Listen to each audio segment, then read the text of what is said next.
So today we're going to be reviewing operations with fractions. Now, one of the caveats of today is that we want to try not using a calculator. Two different things by the end of this course. If you're in a brick and mortar school, we have either an EOC, an FSA, or a state test, no matter what acronym you're using, where you generally have two different parts. You have a calculator portion and a non-calculator portion. These are different things that you're going to be using in the non-calculator portion. So let's take a moment to review how do we work with fractions. So the first thing that we're doing is if we're multiplying, when we multiply fractions, we just multiply straight across.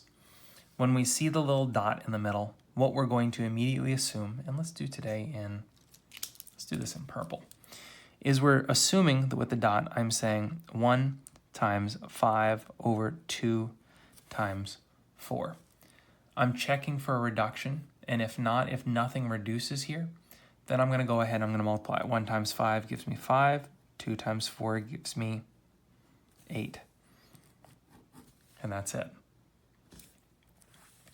With division, what you're going to have to realize is that with this, we're going to have to do something where with division, I just keep the first fraction. So I'm going to say, okay, this is actually 1/6. I'm going to change the operation to multiplication, and I'm going to flip the last fraction. I'm going to flip that upside down and make that an 11 over 8. Now I've set myself up for what I just did previously. So I'm going to look at this as with multiplication, a 1 times 11 divided by a 6 times 8. I'm going to check for a reduction here. If I can't reduce, I'm going to make that an 11 over 48. And there we go. One of the things when we work with fractions that we want to keep an eye out for, like for example on number 5, is we want to see, can we reduce up front? So the first thing is I'm going to check for reductions within the own numbers. So in this fraction, 7 and 24 don't share any factors. However, 8 and 14 do. What I notice is that both of these are divisible by 2. So if I divide this by 2, I will get 4. If I divide this by 2, I'll get 7, which means that my problem is actually 7/24 times 4/7. That's actually what I'm working with here. Okay, and then I'm going to check individually within the fractions, and then I'm going to move forward. I'm going to look at this as a 7 times 4 over a 24 times 7, and I'm going to check once more for reduction here.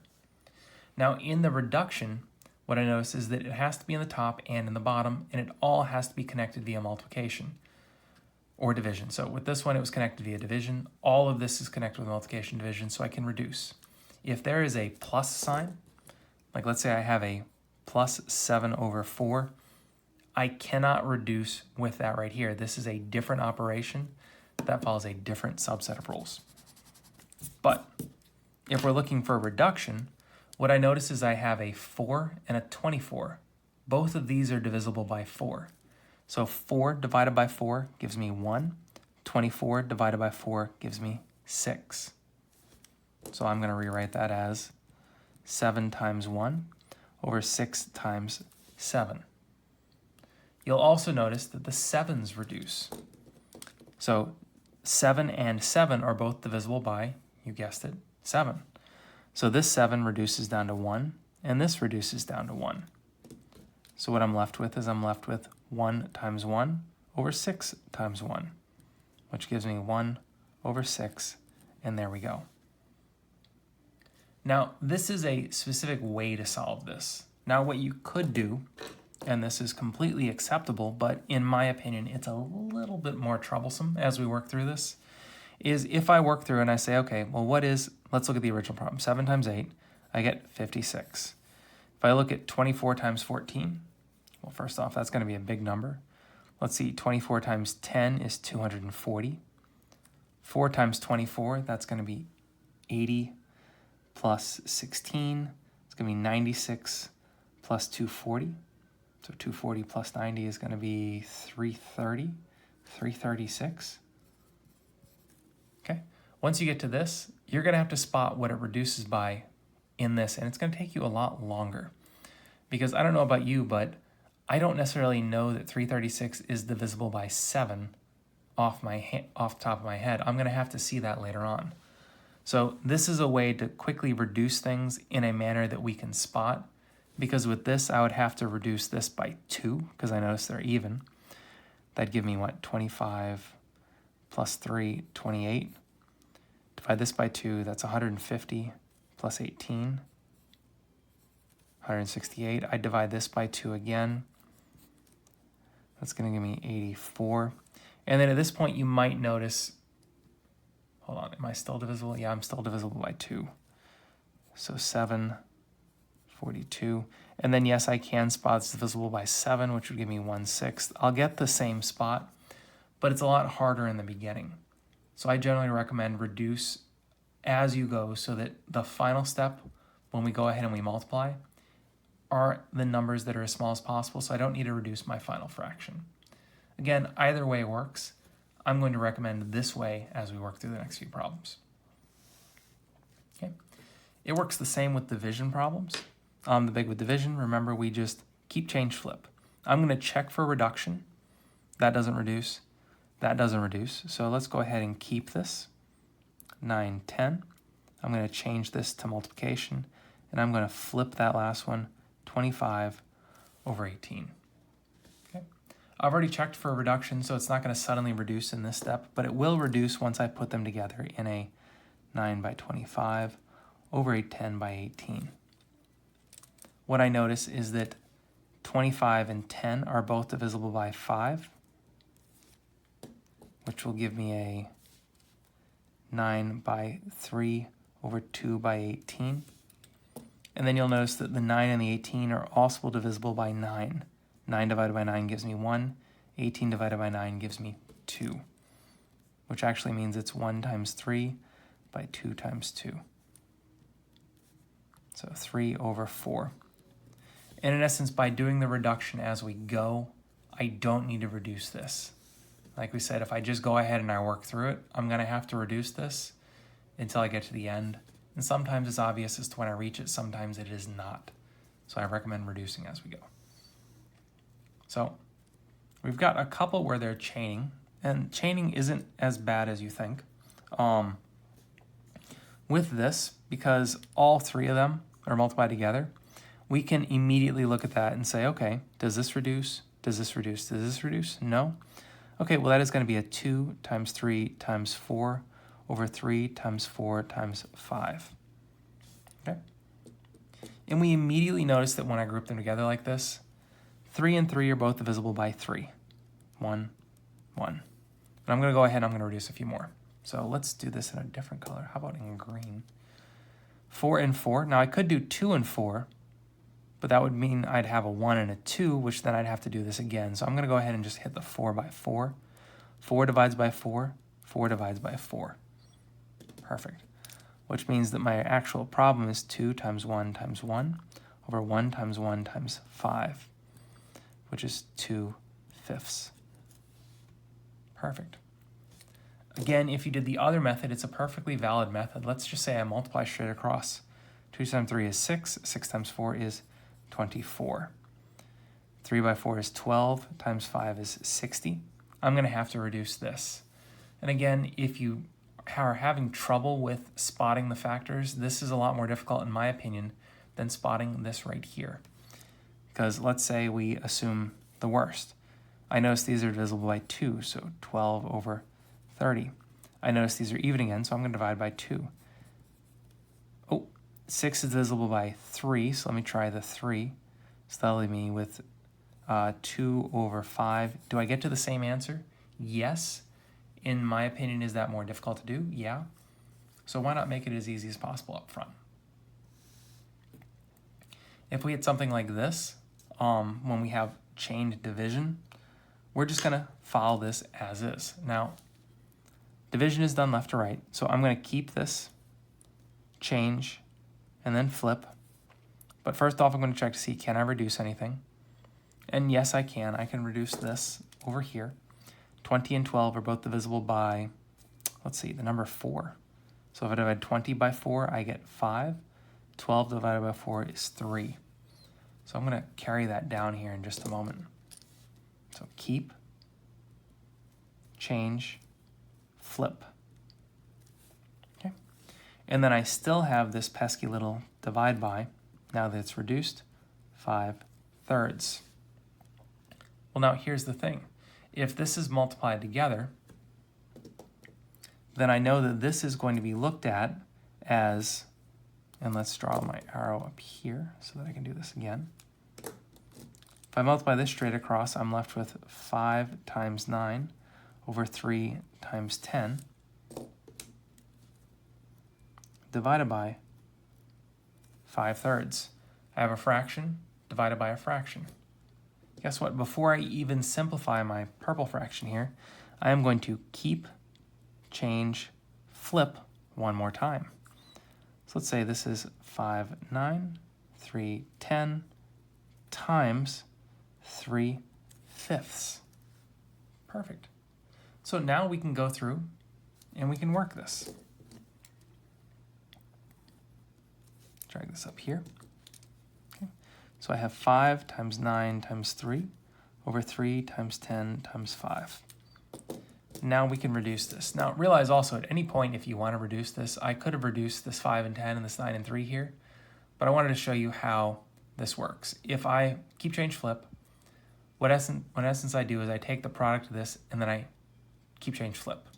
So you could say keep, change, flip, change, flip, change, flip, change, flip. However many times you need to change, flip, you just keep, change, flipping. So let's go through here. 5s are divisible by 5, so that'll be a 1 and a 1. Let's see, 3s are both divisible by 3, so that'll be a 1 and a 1. And then my 9 and my 10 don't divide by anything, so I'm left with a 1 times 9 times 1 over a 1 times 10 times 1, which is 9/10. Perfect. Awesome. So why don't you go ahead and try out number 13. Pause the video, unpause it when you're done, and see how well you did. Okay, so now that you've had a shot to try it out, what we notice is that we have multiplication divided by something. So I know that I'm going to keep whatever this works out to, change, flip. So let's go ahead and first off, check for reduction. So 15 and 6, these are both divisible by 3. That's going to give me a 5 halves. These are both divisible by 6, so I'm left with a 5/6. So if I rewrite my problem, I have 5 halves times 2/5 divided by 5/6. We know that this is going to end up being a product, and I treat it as one fraction, so I'm going to keep this fraction, change this, and flip this. So let's keep this. 5 halves times 2/5. Change the division to multiplication. So this is kept, change, and this is going to be 6/5. Okay? And then in essence here, now that we have this all as one big chain, I know this is going to become 5 times 2 times 6 over 2 times 5 times 5. Check for reduction. 5 and 5 both divide by 5. 2 and 2 both divide by 2. 6 and 5 don't divide by anything in common. So what I'm left with is we can just go straight over on this one. Okay, so I'm left with 1 times 1 times 6 over 1 times 5 times 1, which is 6/5. There we go. Just in case you're following at home, we went up to there before we went back down. Awesome. Okay, and so that's going to bring us to the back side of this, which is we are going to be adding and subtracting. Now with adding and subtracting, we're going to have a common denominator or a least common multiple. And we talked a little bit earlier in this video about how when we add or subtract fractions, it's a different process than before. Now in essence, when I add or subtract, I'm looking for, and let's highlight this let's do this in orange, why not? I'm looking to see, do they share a number on the bottom? If I share a number on the bottom, I can go ahead and add what's on top. Meaning I'm going to say, okay, if they're both halves, my answer is going to be in halves. Because let's think about this. If I have half of a pizza and you have 5 halves of a pizza, a common mistake is to say, well, half plus a half is going to be something is a fourth.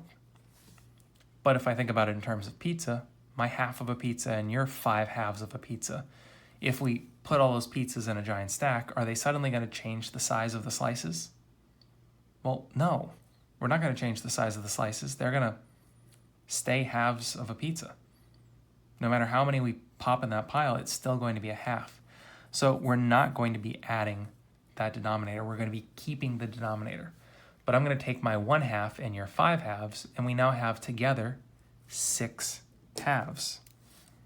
So I'll have 1 plus 5, which is going to be, how do we want to do this? What color? Let's turn this into a purple, which is going to be 6 halves. Okay. And then with our final answer, we go through and we see, can we reduce? In this case, well, yeah, 6 does divide by 2. It fully divides by 2, which is going to be the answer 3. Awesome. And so that works the same with subtraction. The big thing that I'm checking for is I'm checking for that they have a fifth on the bottom. Now, if I have a fifth, I know that my answer is going to be a fifth. My slice of pizza is, my pizza's been divided into 5 slices, and so has yours, which means that when we start taking slices away from each other, our slices are not going to change size. They're going to stay the same. So I'm left with a 2 minus a 7, which we know is going to be a negative 5 divided by 5, which negative 5 does divide by 5, negative 1. Okay. If I look over at number 19, is the first time I run into a problem. Okay. I have a fourth, my pizza's been cut into 4 slices. Yours has been cut into 5. My slices are not the same size, which means that I'm going to need to take all of my slices, my fourths and your fifths, and cut them into the same size. So that way we can add our pizzas together. Well, I have to cut my fourths into something. You have to cut your fifths into something. The only way we can do that is by finding what we call a least common multiple. And so let's do the least common multiple in, let's do it in blue. Because blue we did keep change flip on previously. So let's do green. So my least common multiple, as my green slowly dies out, there we go. So my least common multiple means I count in multiples of each number. So if I count in multiples of 4, 8, 12, 16, 20, 24, 28, 32, 36, 40, just a stream of numbers. You'll know kind of when to stop here as we do a few of these, but I'm going to go a little long. If I count by multiples of 5, 10, 15, 20, 25, 30, 35, 40, 45, 50, I'm going to look for a number that is common in both of them, and I'm going to look for the smallest number possible. What I notice is that number is 20. So what we're going to do is I'm going to take my slices of pizza, which I took my pizza and cut it into fourths originally. You cut yours into fifths. And I'm going to cut each of my slices so that I have 20 slices. You're going to cut your fifths so that you have 20 slices, and they're going to all be of equal size. Okay? So I'm going to cut my fourths. How do I cut my fourths into 20? Well, I cut each piece 5 times. I cut each piece into 5 slices, which means I'm going to take this 1/4, and I'm going to multiply the top by 5 and the bottom by 5, which means it's going to be out of 20 slices. My one slice that I had, I cut into 5, which means I have, let's leave some space here, 5 out of 20, which means if my whole pizza was out of 20, I now have 5 slices because I cut my remaining slices into fifths. You did the same thing. Your 3/5, well, to get a fifth into a 20th, I need to cut that by 4. So each of your slices you cut into 4 pieces. So 4 over 4. Okay, which means I'm going to say my 3 slices, I cut each of them into 4. I'll get 12. And that means that your slices are out of 20 overall. And it's a very lengthy analogy to say that if I cut 4 by 5, I'll get a 20 on the bottom. If I take 5 multiplied by 4, I'll get a 20 on the bottom. Now our original analogy works out. I have a 20 on bottom for both of them, so I know that my answer is going to be out of 20. And I'm very happy to say 5 plus 12 will give us a 17 out of 20, which doesn't need to reduce, and we're done. Okay. But before, I could not add them together because those denominators were not equal. I can only add and subtract if the denominators are equal. Now, a big thing that some students do is they say, well, what about 40? 40's in the list as well. And you could do it with 40, but your numbers are going to be bigger because I'd have to multiply this instead of saying by 5, because it's the fifth number, I'd have to multiply 4 by 10. So I'd be getting a 10 here. I'd have to multiply this instead of by 4 by 8. So I'd have a 24. Your numbers are just bigger, which means that at the end, there will be a reduction step. And we want to avoid that if possible, but it is doable if I pick a higher multiple. But we like to pick the smallest. Okay. So that was a very lengthy description of how to do this process. So let's move through it a little faster, a little more real time. So I notice the numbers in the bottom aren't the same. So to find my least common multiple, I need to count by 4s. 12, 16, 20, count by 11s. 11, 22, 33, 44, 55. I don't see anything in common just yet, so I'm going to keep going. Now, I'm going to keep going until I pass up the numbers in 11s because 4 is the smaller, so it's probably going to be a longer list. So let's only count by 4s until I possibly see something. 28, 32, 36, 40, 44. Oop, there we go. Perfect. So I'm going to count by 44s, which means that you're going to take your 9/4 and you're going to multiply it times 11. Because 4 times 11 will give me my 44. And I am going to take my 12/11ths and I'm going to cut those into 4ths because 11 times 4 is also 44, and that's really what we're after here. So we have, in this case, 99 44ths minus, let's see, that's going to be 48 44ths.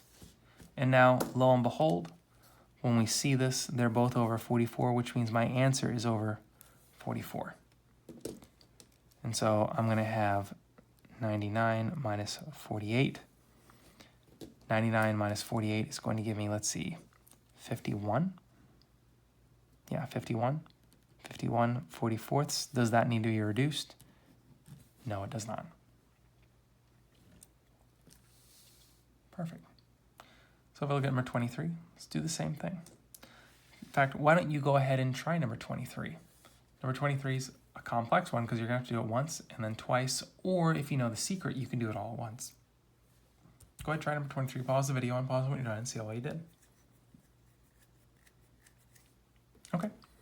So if I look at number 23, what I notice is that my least common multiple, green's dying out again. Guess that means I need to use green more often. I'm going to have to count by 2s, 3s, and 4s. So 2, 3, and 4. I'm going to count by the lowest one. So 2, 4, 6, 8, 10. Then I'm going to count 3, 6, 9, 12, 15, 8, 12, 16, 20.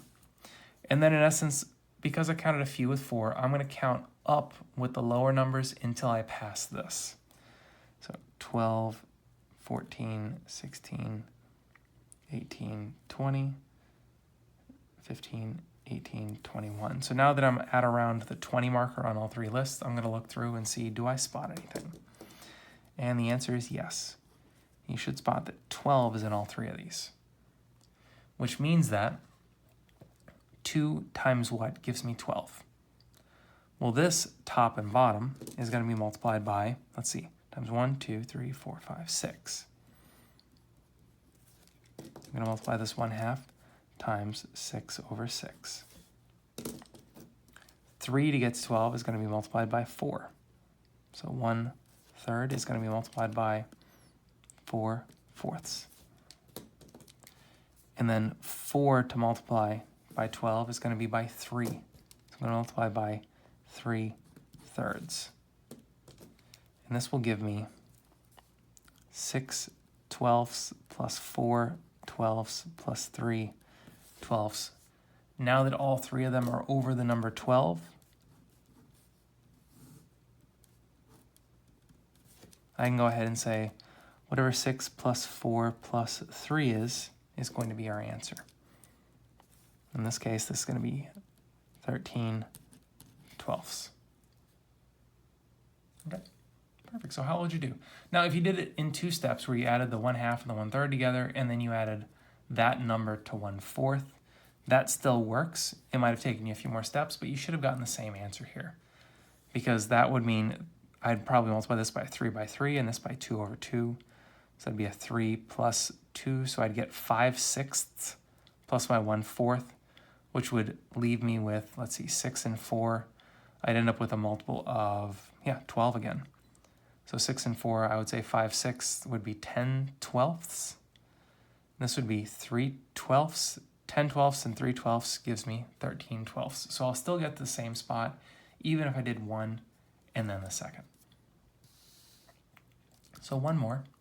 Why don't you go ahead and try number 25? This is with subtraction. So do the same thing. Find the least common multiple, then add or subtract them. Okay, so now that you've had a chance to try it out, let's do it together. So I have 2, 5, and 12. So my least common multiple, count by 2s, by 5s, and by 12s. Now, 12 is the biggest one, so I'm going to count by 2s until I get to 12. So 2, 4, 6, 8, 10, 12. Count by 5 until I get to 12s. 10, 15. I don't see anything in common yet, so how about 24, 36? Let's see if I don't encounter anything right there. And what I notice is that these aren't multiples of 5 just yet, so 48, 60. I bet you my first possible contender is going to be 60. 20, 25, 30, 35, 40, 45, 50, 55, 60. Yeah, so 60's in there. And if I keep going here, well, 60 is the first one here. I know 2 is going to get to 60, so ... 60. I could make out a list, but it'd take up half the box. So I'm just going to say we know that 2 is eventually going to make it to 60. And bingo, there is our least common multiple. Okay, so if 60 is the least common multiple, I'm going to take my 1/2, and 2 times what gives me 60? Well, that would be 30 over 30. Minus 2/5. 5 times what gives me 60? That would be 12 over 12. And then minus 5/12. 12 times what gives me 60? That would be 5/5. So this is going to give me 30 60ths minus 24 60ths minus 25 60ths, which we notice that these 3 have a common denominator, so it's going to be over 60, and I'm going to get whatever 30 minus 24 minus 25 is. Let's see, 30 minus 24 is going to give us 6. 6 minus 25 is going to give us negative 21 over 60.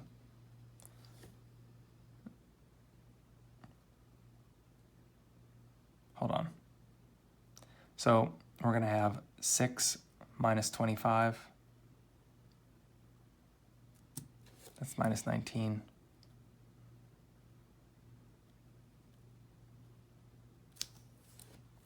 Ignore that previous thing, minus 19 60ths, which does not reduce. So we're going to go ahead and we're going to stop there. If you really believe that's a 19 over 60, it works.